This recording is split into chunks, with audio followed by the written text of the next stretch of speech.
From Adorno to Mao, or the decomposition of the 68 protest movement in Germany. This is a review of a book in German, which I'm not going to dare pronounce, but I think it is titled From Adorno to Mao. Jens Benecke describes in his book the development of the German far left in the years around 1968 from positions strongly influenced and informed by the critical theory of Adorno, Horkheimer, and Marcuse, to the neo-Leninist cadre organizations, which became in the 1970s the strongest formation on the far left. In this article, I'm using the book as a starting point to elaborate on some topics I've touched upon in the text Hedonism and Revolution in Data Side 11. The situation of the German left after the war until 1967. The critical theory of the Frankfurt School provided an intellectual pole of critical Marxism amidst the general post-war. The critical theory of the Frankfurt School provided an intellectual pole of critical Marxism amidst the general post-war West German anti-communist consensus. After the war, the Holocaust, the eventual defeat of fascism, and the ensuing occupation, which produced two German states, the Institute for Social Research, originally founded in 1923 and exiled in 1933, finally returned to Frankfurt at the beginning of the 50s and took a unique place in the development of the left. In terms of left-wing organizations and parties, which had reformed/returned from exile after 1945, there were two key dates eventually leading to the student movement of the 1960s. In 1956, the Communist Party of Germany was made illegal in West Germany. In 1959, the Social Democratic Party, SPD, declared its transition from a workers' party to a, quote, people's party in the SPD's Godesberg program. The more radical student organization associated with the SPD, the SDS, didn't go along with this move towards the political center. The SPD banned dual membership with the SDS and thus effectively expelled SDS's members. Far from being delivered to political oblivion, the SDS became the driving organizational force for the, quote, extra-parliamentary opposition, unquote, APO, in the 60s. It absorbed a diverse range of far-left positions at that time, from traditional communist ones to situationist inspirations via the subversive action, to critical theory, which heavily influenced key SDS spokespeople such as Hans-Jürgen Krahl, who was a pupil of Adorno. A great deal of effort was made to reconstruct the historical material. A great deal of effort was made to reconstruct the historical Marxist perspective that the Nazis had tried to eradicate. In the years leading up to the peak of the so-called student revolt of 68, it was this latter, anti-authoritarian faction which was leading the organization. The government's introduction of new state of emergency legislation and protests against the visit of the Shah in June 1967, when one demonstrator was shot to death by police, acted as a catalyst of a radicalization of the movement. Another crucial moment in the development of the far left at the time was the 6 Days War in 1967. Before the 6 Days War, the German left had been the most Israel-friendly and pro-Zionist. Afterwards, it became one of the most rabid anti-Zionist leftist movements in the West, at least until the early 90s. This has to be seen in context. The early student movement regarded it a key issue that many Nazi murderers held high positions in post-war West Germany, and that the Shoah was barely talked about. They tried to counter the myth that only a small number of arch-Nazis knew about the horrors perpetrated in the extermination camps. And they saw the state of Israel as a necessary refuge for Jews from murderous anti-Semitism. The turn toward activism and the question of organization, leading to the call for a refoundation of the Communist Party.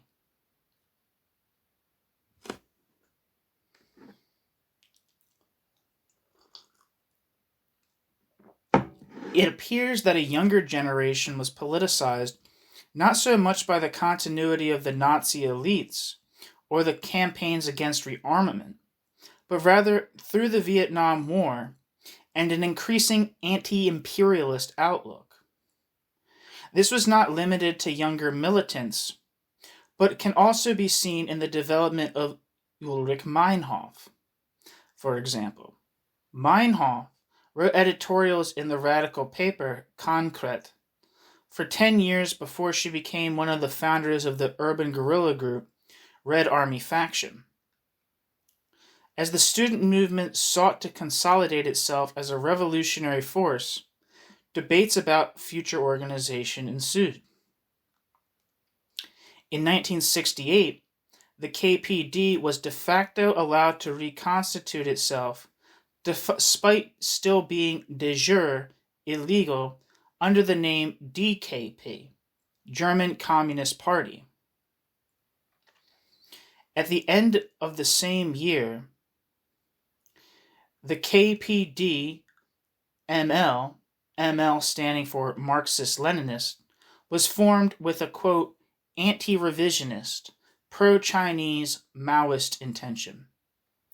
Technically, the KPD remains illegal in Germany to this day, but even self-declared successor organizations are tolerated, presumably because it is easier to monitor their activities.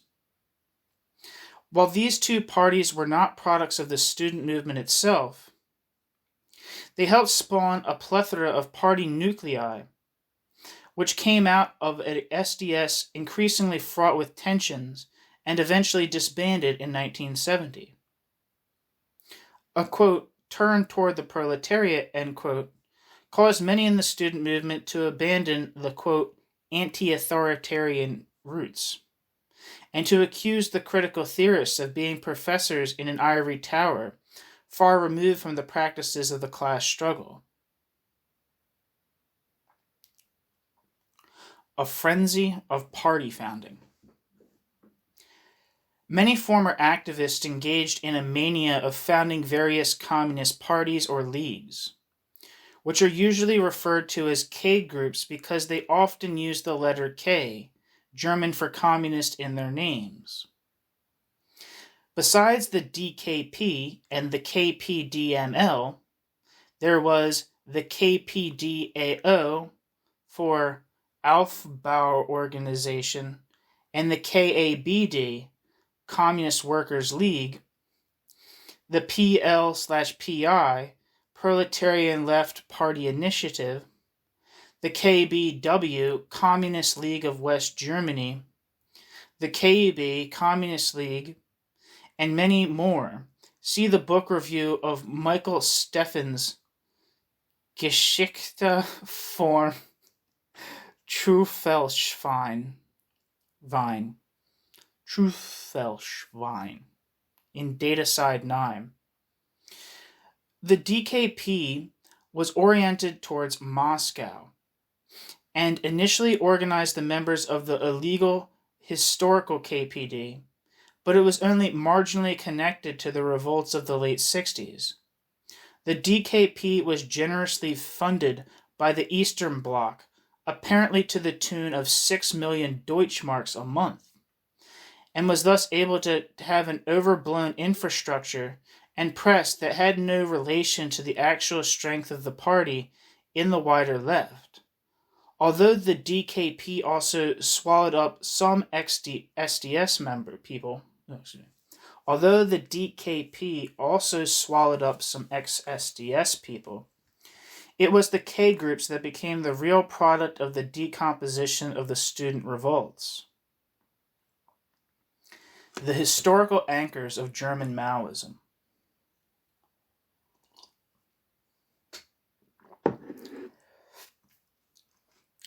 After the decline of the anti-authoritarian movement after 1968, the question remains why it was possible that these K groups managed to establish themselves as heirs to the student movement.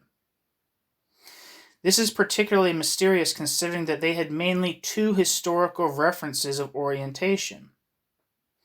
One was the, quote, anti-revisionist course of the Communist Party of China under Mao. The other was the course of the, quote, Bolshevized Communist Party of Germany, KPD, of the late 20s and early 30s. A. The Communist Party under Mao and Albania, ruled by Enver Hoxha. I don't know if I'm pronouncing that guy's name right. It's pretty embarrassing if I don't know how to say his name, but I think that's right. Or that's my guess. The Chinese Party, after Khrushchev's denouncement of Stalin's crimes in 1956, claimed that the Soviet Union had abandoned Marxism-Leninism and become, quote, revisionist. Mao Zedong, the Chinese leader, was hailed as, quote, the greatest Marxist-Leninist alive, end quote, and no doubt saw himself at the helm of the world communist movement after Stalin's death. However, it can be reasonably said that while Mao perhaps made valid contributions to military writing, he added nothing to Marxist theory. When reading his writings, a person easily forms the uncanny question, is this banal drivel or genius dialectics?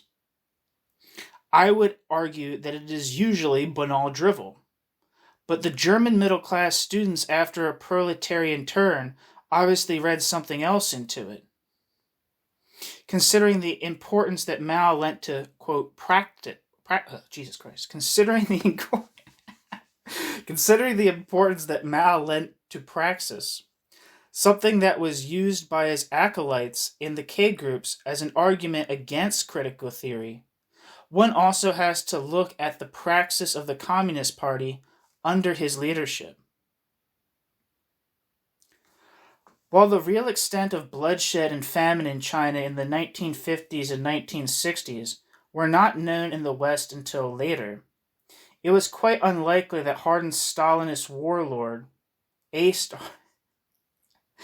While the real extent of bloodshed and famine in China in the 1950s and 60s were not known in the West until later, it was quite unlikely that a hardened Stalinist warlord would put his land reforms into place with subtle persuasion. The public executions of hundreds of thousands of landowners was just the beginning. In the Great Leap Forward during the second 5-year plan, tens of millions of ordinary Chinese starved to death due to the failed policies of the leadership. At the same time, China was exporting wheat for free to brother countries like Albania and North Korea to trick the world into believing the Great Leap Forward was a huge success. The fascination with Mao, shared by many in the Western left, grew to new heights during the so-called Cultural Revolution of 1966 to 69, being essentially a massive power struggle within the Communist Party establishment, where Mao used the young, quote, Red Guards to ransack the country and terrorize his opponents. Mao was indeed a revolutionary. Rather than introducing a society that in any way could be called communist, he in fact laid the groundwork for the current ultra-capitalist development under the dictatorship of bureaucratic stratum led by the, quote, Communist Party, just like Stalin, his idol, did in Russia. After Mao's death, some K groups abandoned the Chinese way, which has seen After Mao's death, some K groups abandoned the Chinese way, which was seen as becoming too, quote, social imperialist. Some K groups followed the Albanian Stalinists under Enver Hoxha, and Albania was duly revered as the one true socialist nation.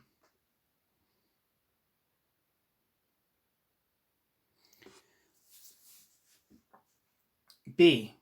The historical Bolshevized KPD from 1928 onward. The other historical reference point of the K groups was the KPD, in its phase from about 1928 onwards. This period was characterized by a number of fatal misjudgments of political situations, most notably about the nature of National Socialism, but also about the KPD's own strength, as well as the fighting spirit of the working class. The KPD had been purged of all its important intellectuals in a gradual process of Stalinization by around 1928 to 1930.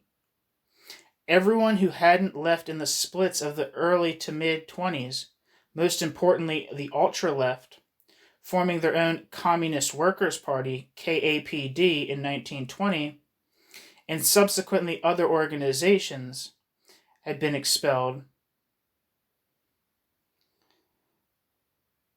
from Paul Levi to Karl Korsch to August Thalheimer and many others. Although these factions were diverse and often fought each other, after the expulsions hardly any original Marxist thinkers were left in the party. The Communist International and its sections, the KPD in Germany, had become tools of the foreign policy of the Soviet Union. They adopted the directive that the Social Democrats, not the Nazis, were the main enemy. The so-called social fascism thesis, and the bizarre illusion that Germany was on the brink of proletarian revolution. The SPD was seen as the great competition.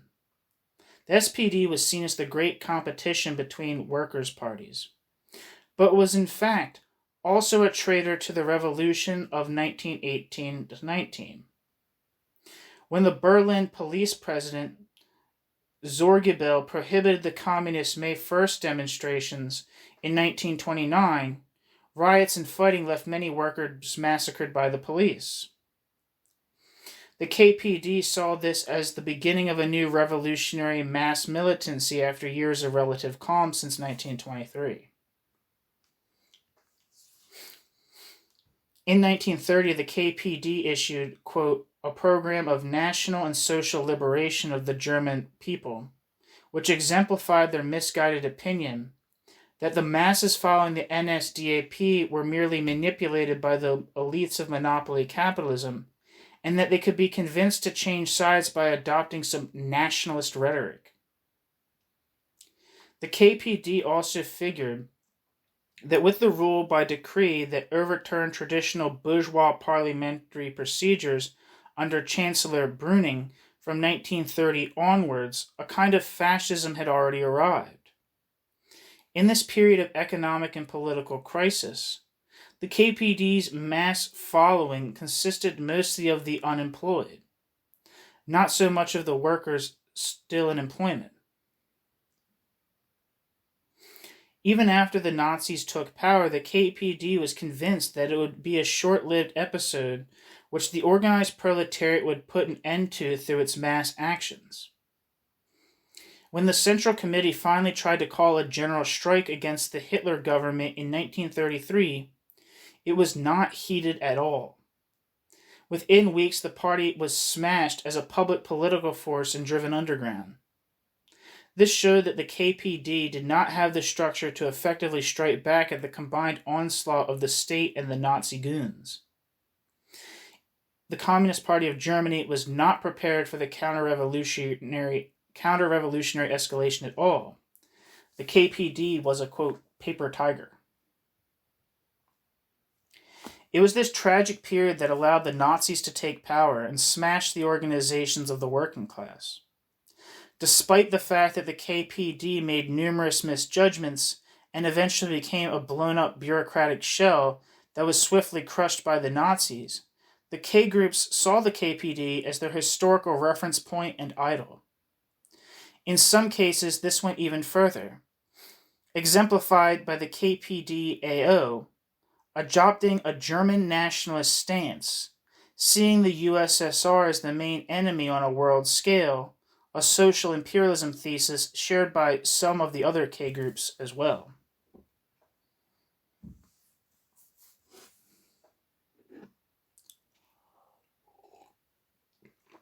Decomposition of the revolutionary movement. This is all the more significant insofar that the K groups could have known better. In fact, I would suggest in many cases they did know better. There were a large number of relevant works of Marxist theory republished and available in the late 60s and early 70s, including the writings of Otto Ruhle, Anton Pannekoek, Paul Maddock, Karl Korsch, and early Lukács, as well as from Adorno, Horkheimer, and Marcuse. It seems that activists believed in the Manichaean worldview of a struggle between good and evil, or between the proletariat and the bourgeoisie. You were either on one side or the other. On the one good side was represented by the Communist Party, no matter what shifts, U-turns, and distortions it performed. During Stalin's purges, even long-standing cadres had agreed, often under torture, to accuse themselves of being counter-revolutionary activists, all in the interest of the party and the revolution. But how could activists decades later still follow the same path? It appears that they still gravitated towards power, rather than critical thinking. In that process, they abandoned the essentials of critique, and failed to see the new ruling stratum, whether in Russia or China, or for that matter in Cuba or Vietnam, as eminently counter-revolutionary forces. Looking at it like this, it also makes more sense that many former members of K groups eventually became government executives via the Green Party, which many of them joined around 1980. After Mao's death, their delusions became even more apparent, not just to the proletariat, but even to themselves. Employing the Green Party as their exit strategy, so-called communism, was all but forgotten. Some even played a quote important role in the quote red-green coalition of the Schroeder-Fischer regime, as well as in the mainstream media. Jens Benneke's book is a useful history of the rise and decline of the New Left, from the resurgence of an anti-Stalinist, anti-authoritarian movement to its dissolution in the authoritarian retro-Leninist party nuclei and sects. Jens Benneke also offers an interpretation of the Red Army faction as a, quote, armed K group.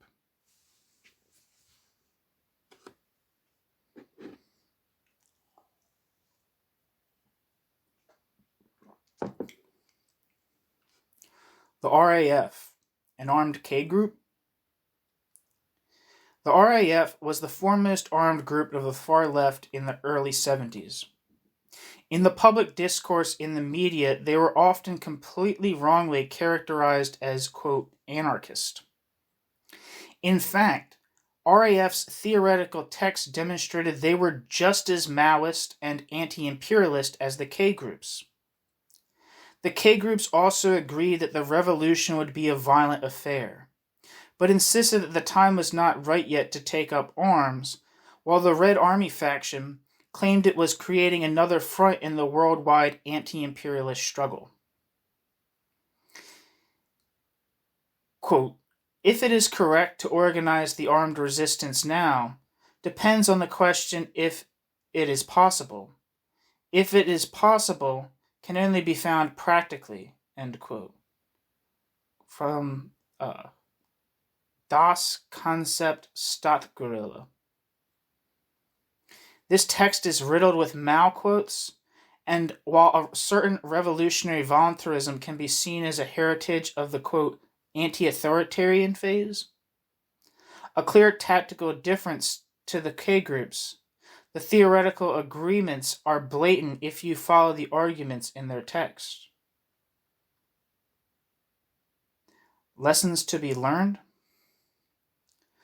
Some reviewers have criticized Benecke's book by noting that while it was valid to investigate the decomposition of the revolutionary movement, there was nothing to learn from it because the K groups were a phenomenon too bizarre and too stupid to waste too much time on.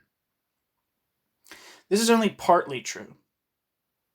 On one hand, the struggle between authoritarian and anti-authoritarian wings in the revolutionary movement goes back many decades. It is also not over. Maoism has certainly gone out of fashion in Germany, and so have other forms of Marxism-Leninism. However, on the other hand, this is unfortunately not necessarily the case in many other regions of the world. Even Alain Badiou, an unrepentant Maoist, still has some currency in the Western left. In any case, it would have been interesting to put the development of the K groups, at least briefly, in a more international context.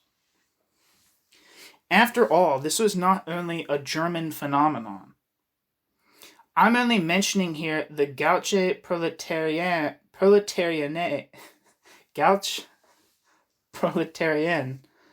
in France, or the Progressive Labor Party in the US. What made Maoism apparently so attractive to activists at the time? It was certainly not Marxist. It was certainly not Marxist theory that made Maoism so attractive to activists at the time, since there was very little to deserve that name. Maybe the aesthetics of the propaganda also played a role? The feeling of being an active part of a historical process? The prospects of a career in an invariably victorious bureaucracy that would replace the bourgeois as the ruling elite? This issue leads me to another terrain, which remains largely unexplored. Although about 150,000 people in West Germany alone went through these organizations, a lot of other aspects played a role in the more diffuse context of what the radical left was at the time. It would be interesting to see more research about the far left publishing houses and journals, which usually stayed away from straight party politics. The more relevant publishers include Wagenbach, Mars, Roter Stern, Trikont, Rotbuch, EVA, Luchterhand, and others. I wonder how that sounds. There were also more mainstream publishers like Suhrkamp, Rohalt, Fischer, and even Ullstein, owned by Springer at that time, which printed a large number of radical books. The effect of this is much harder to quantify than that of the organized groups, but possibly their effect on a general political and cultural climate was more deep than the propaganda of relatively small Maoist sects. Journals such as Kurzbach, Prokla, Argument, Socialista Politik, up to issue 10, before this publication was taken over by the SEW/DKP, Erziehung und Klassenkampf, etc., probably had more readers than the theoretical journals of the K groups, such as Kommunismus und Klassenkampf of the KBW. It should also be interesting to look into the history and influence of more marginal publications such as Sforza Protocolla, Politikon, der Lange Marsch, Wir wollen alles, and Revolta, which in one way or another carried on the current of an anti-authoritarian outlook. Nevertheless, the neo-Leninist groups managed to proclaim a certain hegemonic state in the context of the radical left at the time. The anti-authoritarian current, whether it was informed by critical theory, council communism, Western Marxism, or a mixture of these and other currents, was sidelined and marginalized. In this context, it makes sense to pose the question, was it seeming quantifiability of progress of the organizations and therefore the revolutionary process that attracted activists? Quantifiability could be measured in terms of paper sales, membership numbers, and votes in elections. Although these indicators always remain tiny, it was always seen as a beginning, a starting point to measure the influence on the masses. New social movements became the predominant trend in the wider left in the second half of the 70s. These included struggles against nuclear power plants and for women's and gay rights, as well as many single-issue campaigns. These movements, as well as the disappearance of Maoist reference points, particularly after Mao himself had died in 1976, led to a steep decline of the K groups. Organized Maoism in Germany more or less disappeared by the beginning of the 80s. The KPD dissolved in 1980, soon followed by the KBW in 1985, after a couple of years of inactivity. The Hoxhaist KPD-MLO merged with the Trotskyist GIM in 1987. Besides some small splinter groups, only the MLPD, Marxist-Leninist Party of Germany, which had come out of the KABD in 1982, is still an explicit Stalinist party with 2,300 members. Only the KB, being the least dogmatic of these groups, was able to tap into the new social movement and stayed a relevant force throughout the 80s. However, both the print run of its paper, Arbeiterkampf, and its membership also decreased. The KB eventually disbanded over internal disagreements about how to deal with German reunification.